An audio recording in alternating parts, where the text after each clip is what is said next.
Hello and welcome to Surveillance Bridge. In this video, we will show you how to set up an extension to your VMS storage location with the help of the standard Surveillance Bridge and the cloud. We have a demo environment with a video management system currently running and cameras data being recorded to a specific folder. Surveillance Bridge works with a variety of different VMSs. You can check the current list on our webpage. Before you can configure the extension, you need to first download Surveillance Bridge and follow the installation wizard.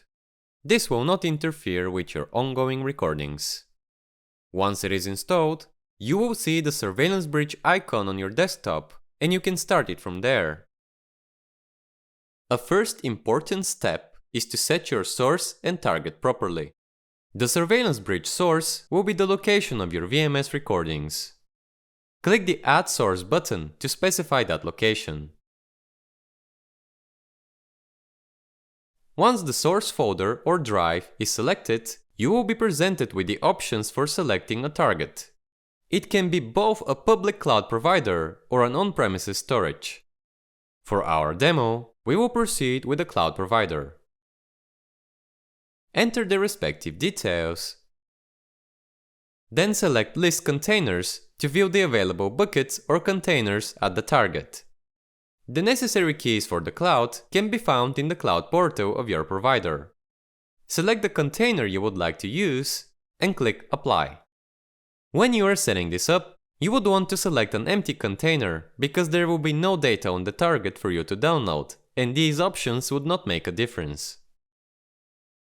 Finally, select how you want disaster recovery to be performed, in light or full mode, and click OK.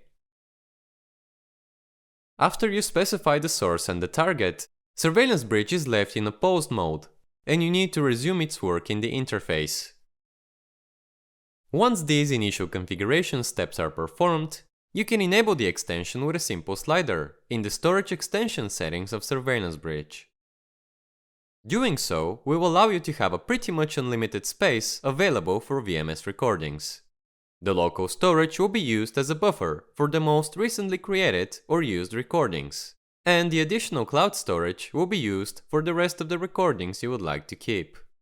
For the VMS, all the recordings, both local and in the cloud, will appear as local and will be treated as such. If the VMS retention settings are set to delete some of the files, they will be deleted both locally and in the cloud. The Surveillance Bridge extension can be used separately or together with the disaster recovery policy configuration. Once the extension is enabled, it can also be configured. You can select either by age, if you want to keep data locally for a specific amount of time, or by size, to keep it until your local drive reaches a specified capacity threshold. If you already have a working environment, you probably know that your local storage is enough for keeping, let's say, 10 days of camera data, and you can set your extension to kick in on the 5th day. So, 5 days worth of data will be kept locally, and everything older than that will be sent to the remote storage option. By size can be quite helpful when you want to have a specific percentage of the local storage, enough for keeping a certain amount of data, free during normal operation. This helps you make sure you have the required buffer in case of a problem. Let's go by 1 hour age for the demo. When either condition is met, the content is first replicated to the remote storage option, then removed locally and replaced by 0-byte stub files. Data is safely kept in the cloud until the retention time set on your storage volume is met. This concludes our video, showing you how to set up an extension for your VMS storage with Surveillance Bridge and the cloud. Thank you for viewing.